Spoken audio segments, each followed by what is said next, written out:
ሰላም ጤና ይስጥልኝ ውድ ተመልካቾቼ። ዛሬ በገበያ ላይ በጣም በቀላል ዋጋ የምናገኛት ነገር ግን በውስጧ ከማንኛውም ውድ ክኒን በላይ የፈውስ አቅም የያዘችውን አንዲት ታምረኛ የተፈጥሮ ስጦታ ይዤላችሁ ቀርቤያለሁ።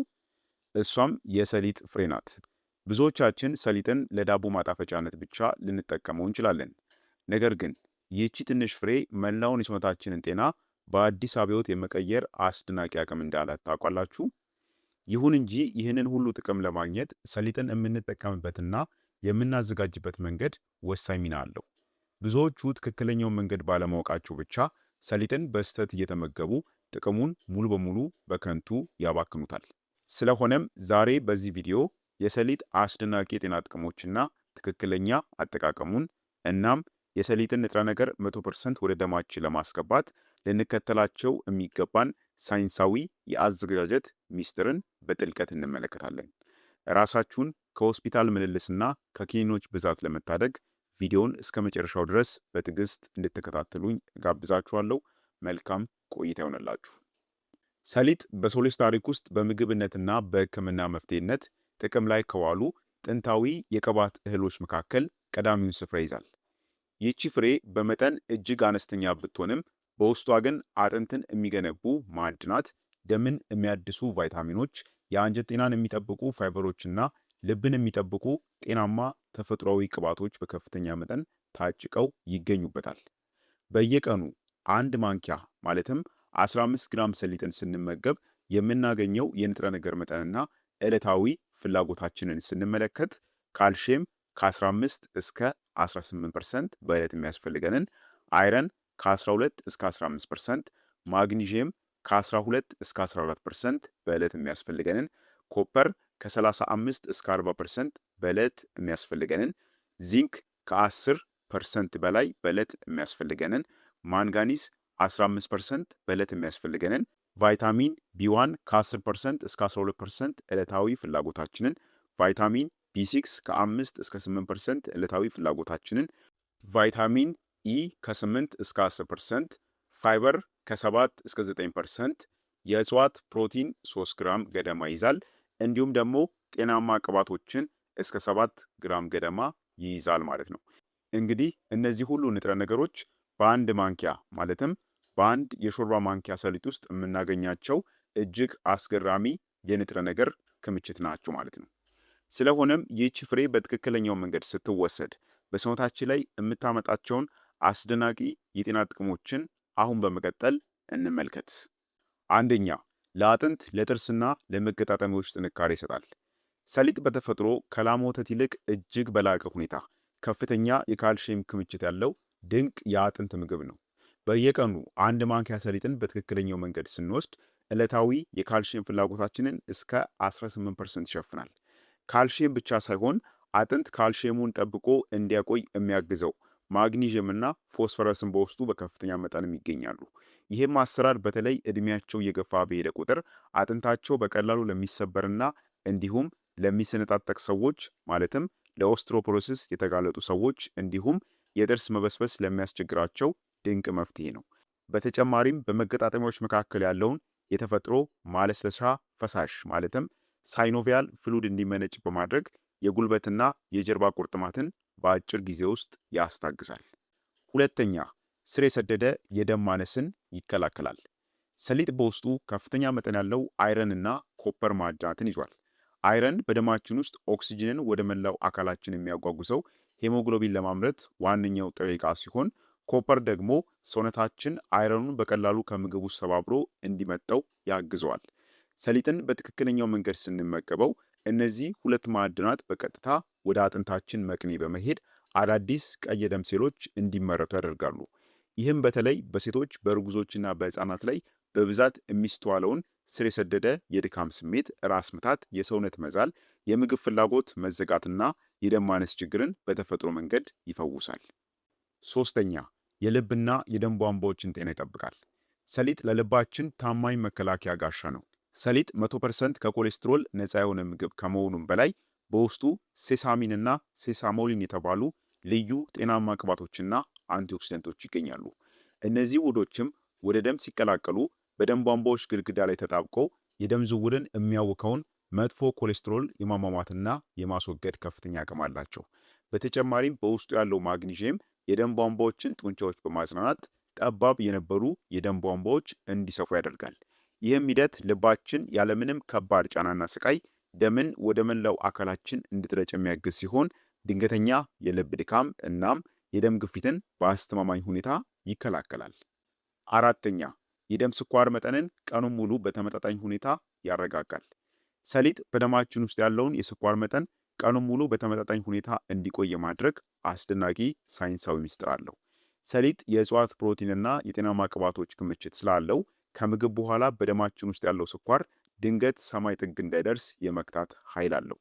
በተጨማሪም በውስጡ ያለው ማግኒዥየም የሰውነታችን ሴሎች ለኢንሱሊን ሆርሞን ያላቸው ምላሽ ማለትም ኢንሱሊን ሴንሲቲቪቲን ያሻሽላል። ይህም በተለይ ለአይነት 2 የስኳር በሽታ ተጋላጭ የሆኑ ወይንም በበሽታው ለተያዙ ሰዎች ስኳራቸው እንዳይዋዥቅ የሚረዳ ሲሆን በቀኑ መካከል የሚመጣን ድንገተኛ የረሃብ፣ የጣፋጭ ፍላጎትና ከስኳር ውረድ ጋር ተያይዞም የሚመጣን የድካም ስሜትን ሙሉ በሙሉ ይከላከላል። አምስተኛ፣ የምግብ መፈጨት ስርዓትን ያነቃቃል። ሰሊጥ ለአንጀታችን ጤና ፍጹም መድኃኒት ነው። ሰሊጥ በውስጡ ከፍተኛ መጠን ያለው የአመጋገብ ፋይበር ይዟል። ይህም ፋይበር በአንጀታችን ውስጥ ያሉ ጠቃሚ ባክቴሪያዎችን ማለትም ፕሮባዮቲክን የሚመገብ ከመሆኑም በላይ በአንጀታችን ውስጥ ያሉ ቆሻሻዎች ውሃ ይዘው እንዲለሰልሱ ያደርጋል። ከዚህም በተጨማሪ በሰሊጥ ውስጥ ያሉ ተፈጥሯዊ ዘይቶችም እንደ ማለስለሻ ማለትም ሉብሪካንት በመሆን ሌሊቱን ሙሉ በአንጀት ውስጥ ተከማችተው የቆዩ ደረቅ ቆሻሻዎችን ጠዋት ላይ ያለምንም መወጣጠርና ስቃይ በሰገራ መልክ እንዲወገዱ ያደርጋል ማለት ነው። ይህም የጠዋት ልምድ ስር የሰደደ የሆድ ድርቀትን፣ የሆድ መነፋት፣ የጋዝ መከማቸትና ኪንታሮትን በሙሉ ያስወግዳል ማለት ነው። ስድስተኛ፣ የሰውነትን በሽታ የመከላከል አቅም በከፍተኛ ሁኔታ ይገነባል። ሰሊጥ የሰውነታችን የተፈጥሮ መከላከያ ግንብ ጠንካራ ያደርገዋል። ሰሊጥ በውስጡ የዚንክ፣ የሴሌኒየም እናም የቫይታሚን ኢ ጥምረት አለው። እነዚህ ንጥረ ነገሮች ነጭ የደም ሴሎችን፣ ማንኛቸውም ወደ ሰውነታችን የሚገቡ ባክቴሪያዎችን፣ ቫይረሶችንና የካንሰር ሴሎችን በንቃት እንዲዋጉና እንዲያጠፉ አቅም ይሰጣቸዋል። በየቀኑ ሰሊጥን በትክክለኛው መንገድ መመገብ በተለይ በየወቅቱ ለሚነሱ የጉንፋን፣ የሳልና የኢንፌክሽን በሽታዎች በቀላሉ እንዳንጠቃ የውስጥ መከላከያችንን ጠንካራ ያደርገዋል። ሰባተኛ፣ የሆርሞን መዛባትን ያስተካክላል። ሰሊጥ ለሆርሞን ስርዓታችን ፍጹም የሆነ ተፈጥሯዊ መፍትሄ ነው። ሰሊጥ በውስጡ ሊግናንስ የተባሉ ልዩ የእጽዋት ውህዶች አለው። እነዚህም ውህዶች በሰውነታችን ውስጥ እንደ ፋይቶ ኤስትሮጅን ሆነው ያገለግላሉ። በተለይም እድሜያቸው ለኤስትሮጅን ሆርሞን መቀነስ ማለትም ማረጥ ላይ ለደረሱ ሴቶች የሆርሞን መለዋወጥን በማመጣጠን ድንገተኛ የሰውነት ሙቀትና ላብ፣ የሆድ መነፋት እናም የስሜት መዋዠቅን በከፍተኛ ሁኔታ ያስታግሳል። ለወንዶችም ቢሆን የቴስቴስትሮን ሆርሞን ጤናማ ስርጭትን ያግዛል። ስምንተኛ፣ የአእምሮን ትኩረት ይጨምራል። ሰሊጥ ለአንጎላችን ሴሎች ፈጣን ማገዶ ነው። ሰሊጥ በውስጡ የቫይታሚን ቢ1፣ ቢ6 እናም ጠንካራ አንቲኦክሲደንቶች ጥምረት ይዟል። እነዚህ ውህዶችም ጠዋት ላይ ወደ አእምሮ የሚሄዱትን ጥቃቅን የደም ቧንቧዎች በማስፋት የደም ዝውውርንና የኦክስጅን አቅርቦትን ያሳልጣሉ። በዚህም ምክንያት ብዙ ሰዎች ጠዋት ከእንቅልፋቸው ሲነቁ የሚያጋጥማቸውን የአእምሮ መጋጋል፣ የሀሳብ መበታተን ወይንም ፍዝዝ የማለት ስሜትን በአጭር ጊዜ ውስጥ በማስወገድ የማተኮር ብቃትን፣ ፈጣን የማስታወስ ችሎታንና የአስተሳሰብ ንቃትን በከፍተኛ ሁኔታ ይጨምራል። ዘጠነኛ፣ የቆዳን ሴሎች ከውስጥ ያድሳል። የሰሊጥ ልማድ የፊት ቆዳን ውበት ከውስጥ ወደ ውጭ የመቀየር አስደናቂ ሚስጥር አለው። በውስጡ ያለው ከፍተኛ የቫይታሚን ኢ እና የዚንክ ይዘት የቆዳችንን የወጣትነት ገጽታ የሚጠብቀውን የኮላጅን ምርትን በከፍተኛ ሁኔታ ያነቃቃል። በትክክለኛው መንገድ በባዶ ሆድ ሲወሰድ የደም ዝውውርን ወደ ፊት ቆዳ ስለሚጨምረው የቆዳ መድረቅን፣ ድንገተኛ ጥቁረቶችና እንዲሁም ያለ ዕድሜ ፊት ላይ የሚወጡ የቆዳ መሸብሸቦችን በተፈጥሮ መንገድ ይከላከላል። አስረኛ፣ የፀጉር ስሮችን ይመግባል። ሰሊጥ ለፀጉር እድገት ወደር የለውም። በሰሊጥ ውስጥ ያሉ ጤናማ የስብ አሲዶች ማለትም ኦሜጋ ፋቲ አሲድስ እናም የብረት ማዕድን የራስ ቅል ላይ ያለውን የደም ዝውውር በማነቃቃት የፀጉር ስሮች ንጥረ ነገር እንዲያገኙ ያደርጋሉ። ይህም አሰራር ፀጉር ከስሩ ጀምሮ ጠንካራ እንዲሆን ስለሚያደርገው የፀጉር መነቃቀልን፣ ቶሎ መበጠስን እናም ደግሞ የራስ ቅል መድረቅን ያስወግዳል። ፀጉር ሁልጊዜም ወዛም፣ ጥቁርና ጥቅጥቅ ብሎ እንዲያድግ ያግዛል ማለት ነው። 11ኛ፣ የጉበትን ስራ ያሳልጣል። ጉበታችን ሌሊቱን ሙሉ በሰውነታችን ውስጥ ያሉ መርዛማ ነገሮችና አላስፈላጊ ኬሚካሎችን የማጣራት ከባድ ስራ ሲሰራ ያድራል። ጠዋት ሰሊጥን በትክክለኛው መንገድ በምታኝኩበት ጊዜ በውስጡ ያሉት ልዩ አንቲኦክሲደንቶች በተለይም ሴሳሚን ጉበት ሌሊቱን ሙሉ ያጠራቀማቸውን መርዛማ ቆሻሻዎችን ከአካላችን ጠራርጎ በሽንትና በሰገራ መልክ እንዲያስወግድ ተጨማሪ የኤንዛይም ኃይል ይሰጡታል። ይህም አሰራር ደማችን ከቆሻሻ እንዲጸዳ ያደርገዋል ማለት ነው። 12ኛና የመጨረሻው የታይሮይድ እጢ ጤናን ይጠብቃል። የታይሮይድ እጢ በሰውነታችን ውስጥ የክብደት መቀነስና መጨመርን እንዲሁም የኃይል ስርጭትን የሚቆጣጠሩ ሆርሞኖችን ያመነጫል። ይህም እጢ በአግባቡ እንዲሰራ ደግሞ ሴሌኒየም የተባለ ማዕድን እጅግ ወሳኝ ነው። ሰሊጥ በውስጡ ከፍተኛ የሴሌኒየም ክምችት ስላለውም የታይሮይድ ሆርሞን መዛባትን በመከላከል ሰውነታችን ምግቦችን በአግባቡ አቃጥሎ ወደ ኃይል እንዲቀይርና አላስፈላጊም ውፍረትን እንዲከላከል ያግዘዋል ማለት ነው። ስለዚህ እንግዲህ እንደተመለከትነው ሰሊጥ እነዚህን 12 ድንቅ የጤና ጥቅሞችን የሚሰጠን አስገራሚ የእህል አይነት ነው ማለት ነው። መጠኑና ጥቅሙ ፈጽሞ የማይገናኝ በጣም የሚያስገርም ሁሌም ቢሆን መጠቀምና መመገብ ያለባችሁ ድንቅ የእህል አይነት ነው። አሁን በመቀጠል የሰሊጥን ትክክለኛና ሳይንሳዊ አጠቃቀሙን እንመለከታለን።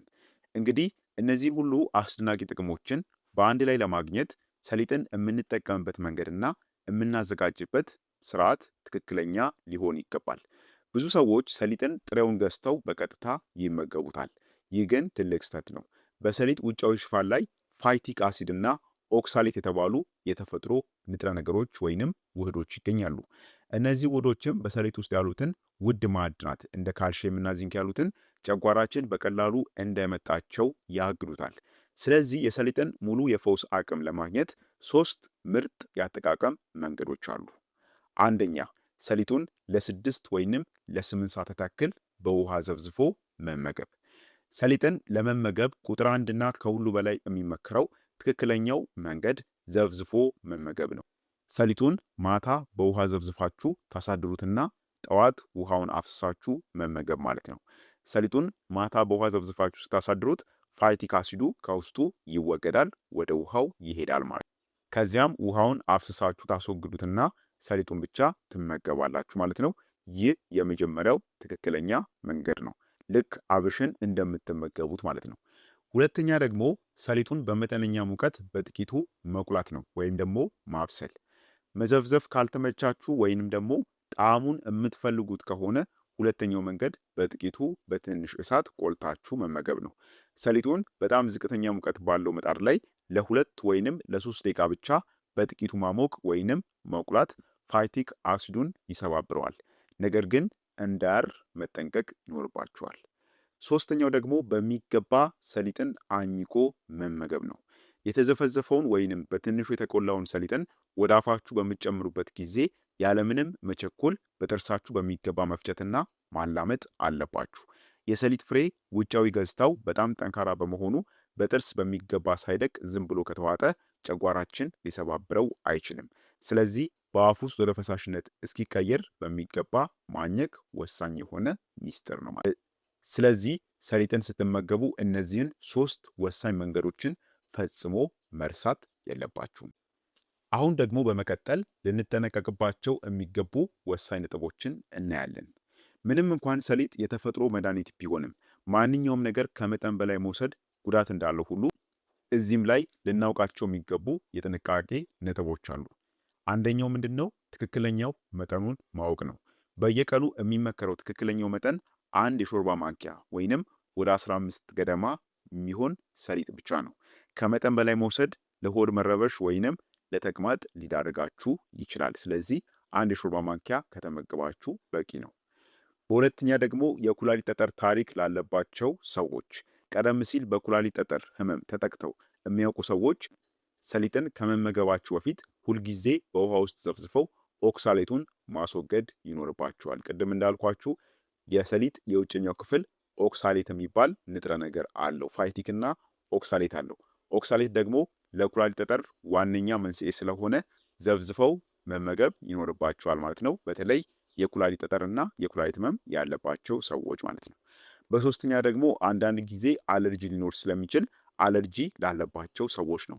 በጣም ጥቂት ሰዎች ላይ የሰሊጥ አለርጂ ሊኖር ስለሚችል የቆዳ ማሳከክ ወይንም የፊት እብጠት ካጋጠማችሁ ወዲያውኑ ማቆም ይኖርባችኋል ማለት ነው። ስለዚህ እንግዲህ በአጠቃላይ ሰሊጥ ምን እንደሆነ ጥቅሞቹ ማለትም ሰሊጥን ብንመገብ የምናገኛቸው አስደናቂ የጤና ጥቅሞች ምን እንደሆኑ እንዴት በትክክለኛው መንገድ መመገብ እንዳለብንና ከሰሊጥ ጋር ተያይዞ ማወቅ ያለብንን ወሳኝ የሆኑ ጥንቃቄዎችን በሰፊው ተመልክተናል ማለት ነው። ስለሆነም ውድ ተመልካቾቼ እንግዲህ እንደተመለከታችሁት ይችን በገበያ ላይ በጣም በቀላል ዋጋ የምናገኛትን ትንሽ ፍሬ በትክክለኛው መንገድ በምግባችን ውስጥ ማካተት ብቻ መላውን የሰውነታችንን ጤና እንዴት በአዲስ ሁኔታ እንደሚቀይረው ተመልክተናል። ራሳችንን ከብዙ የሕክምና ወጪዎች ለመታደግ ይህንን ድንቅ ስጦታ ዛሬውኑ መጠቀም መጀመር የሁላችንም ምርጫ ሊሆን ይገባል። ቪዲዮ እንደጠቀማችሁና እንዳስተማራችሁ ግምቴ ነው። ለሌሎችም ተደራሽ እንዲሆን ሌሎችም እንዲማሩበት ሼር እንዲሁም ላይክ አድርጉላቸው። ለቻናሉም አዲስ ከሆናችሁ ሰብስክራይብ ያደረጋችሁ ቤተሰብ ሁኑ።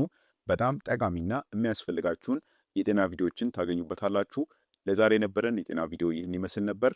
በቀጣይ በሌላ አስተማሪ የጤና ቪዲዮ እስከምንገናኝ በጤና ቆዩልኝ። ቸር ሰንብቱ።